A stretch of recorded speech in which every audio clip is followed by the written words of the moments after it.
Baik, bismillahirrahmanirrahim. Assalamualaikum warahmatullahi wabarakatuh. Di sini saya akan menjelaskan salah satu materi dari manajemen keuangan Islam. Sebelumnya saya akan memperkenalkan diri saya. Nama saya Asri Sulastri. Tempat tanggal lahir Banjar, 22 Mei tahun 1999. Alamat rumah di Jalan Dr. Husein Kartasasmita, Neglasari, Banjar. Alamat email astrisulastri758@gmail.com. Sekolah SDN 1 Situbatu, Kota Banjar, SMPN 3 Banjar, dan mengambil jurusan Administrasi Perkantoran di SMKN 1 Banjar, dan sekarang mahasiswi Manajemen Dakwah semester 6 di UIN Sunan Gunung Jati, Bandung. Nah, dalam kesempatan ini saya akan menjelaskan salah satu materi dari manajemen keuangan syariah, yaitu mengenai deposito. Dalam hal ini saya membagi ke beberapa sub. Ada pengertian deposito, jenis-jenis deposito, ciri-ciri deposito, keuntungan dan kelemahan dari deposito, dan implementasi deposito. Yang pertama yaitu mengenai pengertian. Dalam pengertian deposito, menurut Kamus Besar Bahasa Indonesia, deposito adalah uang yang disimpan dalam rekening.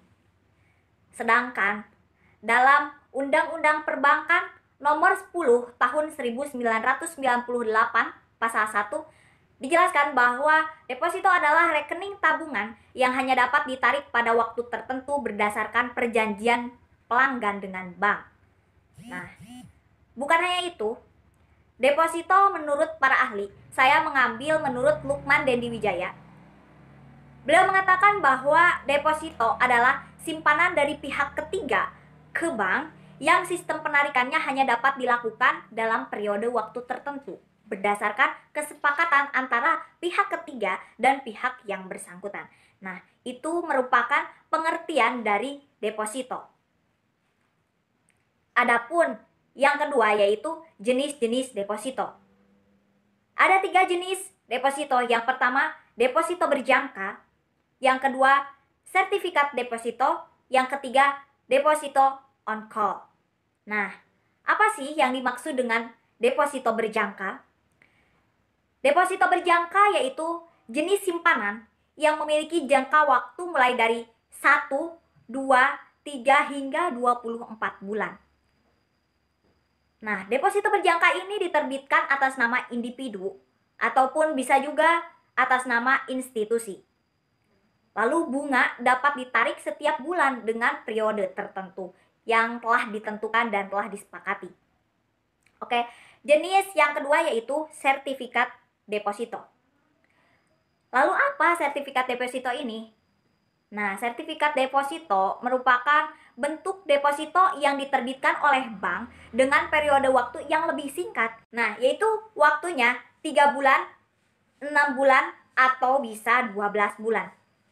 Yang ketiga adalah deposito on call. Apa deposito on call ini? Deposito on call adalah bentuk setoran yang digunakan oleh penyedia setoran untuk deposan yang memiliki dana besar dan waktu yang relatif singkat. Dana tidak akan digunakan. Nah, lalu periodenya itu adalah 7-30 hari atau bisa dikatakan 1 bulan. Itu untuk deposito on call.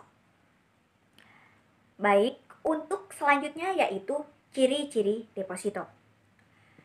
Ciri-ciri deposito ini ada 7. Yang pertama, setoran minimal. Yang kedua, jangka waktu simpanan. Yang ketiga, aturan pencairan dana. Yang keempat, bunga deposito. Yang kelima, resiko rendah. Yang keenam, biaya administrasi dan pajak. Yang ketujuh, deposito dapat dijaminkan.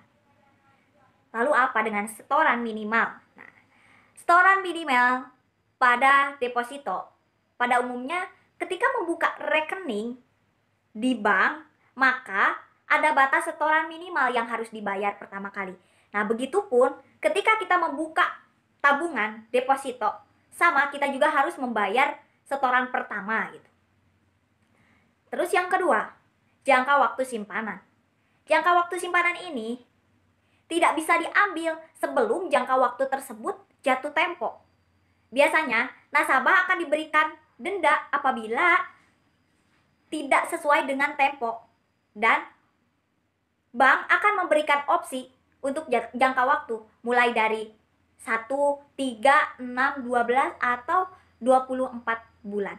Yang ketiga, aturan pencairan dana. Pencairan dana tidak bisa sembarangan seperti tabungan biasa. Akan tetapi harus disesuaikan dengan jangka waktu seperti yang tadi saya jelaskan. Nah, lalu bagaimana apabila tidak sesuai? Nah, kan tadi saya sudah mengatakan bahwa ketika tidak sesuai maka akan dikenakan denda. Nah, yang selanjutnya bunga deposito. Bunga deposito relatif tinggi dibandingkan dengan tabungan biasa. Kenapa? Karena adanya limitasi jangka waktu yang diberikan. Yang selanjutnya adalah resiko rendah. Resiko rendah. Nah, deposito memiliki jaminan LPS atau lembaga penjamin simpanan dengan syarat-syarat tertentu. Nah, itu yang membuat deposito beresiko rendah. Yang selanjutnya adalah biaya administrasi dan pajak. Deposito merupakan produk yang terkena pajak, biasanya kisaran 20%. Yang terakhir adalah deposito dapat dijaminkan. Apakah benar deposito dapat dijaminkan? Nah, mungkin untuk poin yang ini banyak yang belum mengetahui ya, bahwa deposito ini dapat dijadikan jaminan. Dan deposito merupakan golongan dalam salah satu aset yang dapat dijadikan jaminan untuk pinjaman ke bank. Lalu apa sih keuntungan dan kelemahan dari deposito? Yang pertama saya akan menjelaskan mengenai keuntungan. Keuntungan dari deposito. Yang pertama, mendapatkan bunga yang cukup besar. Yang kedua, keamanan uang terjamin. Yang ketiga, resiko sangat kecil karena tadi ada LPS. Yang keempat, akses bunga mudah. Nah, itu merupakan keuntungan dari deposito. Yang selanjutnya adalah kelemahan. Lalu apa sih kelemahan dari deposito itu? Keuntungannya kecil. Yang kedua, ikut terkena inflasi. Yang ketiga, dikenai biaya pajak. Yang keempat, nilai investasi tidak bertambah. Nah, yang terakhir, implementasi atau contoh dari deposito. Saya mengambil salah satu contoh dan saya akan memberikan contoh juga mengenai perhitungan dari bagi hasil deposito ya. Contohnya, Ibu Imah mendepositkan dananya di salah satu bank syariah sebesar 20 juta pada 1 Juli 2020 dengan jangka waktu yang diambil adalah 6 bulan dan jatuh tempo pada 1 Januari 2021. Maka, uang yang disimpan hanya dapat diambil pada saat jatuh tempo saja. Apabila tidak sesuai atau tidak tepat dalam pengambilannya, maka akan dikenakan denda. Dari contoh di atas, saya akan menggunakan rumus bagi hasil. Rumus bagi hasil dalam deposito, yaitu nominal deposito dikali bagi hasil sama dengan 12 kali 20%. 20% ini dari mana? Dari pajak yang dikenakan jika deposito di atas Rp7.500.000. Dikarenakan tadi Ibu Imah mendepositkan dananya sebesar 20 juta, maka 20 juta dikali 5,92%. 5,92% adalah bagi hasil yang diambil dari persentase nisbah. Sehingga mendapatkan hasil 1.184.000. Selanjutnya 1.184.000 dibagi 12 bulan sehingga mendapatkan hasil Rp98.666.000.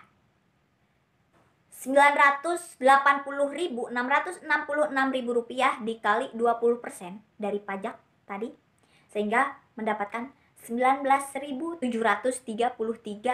rupiah. Itu merupakan pajak per bulan.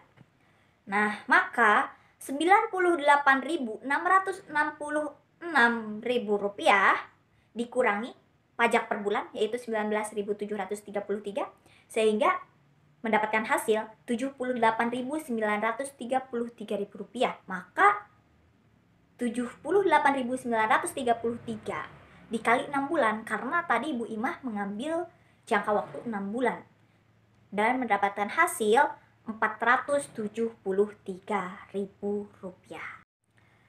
Baik, itu saja yang dapat saya sampaikan. Terima kasih atas perhatiannya. Mohon maaf apabila banyak kesalahan. Hidup adalah belajar, dan siapapun yang menyampaikannya, maka petiklah setetes kebaikan. Tetap semangat. Wabillahi taufiq wal hidayah. Wassalamualaikum warahmatullahi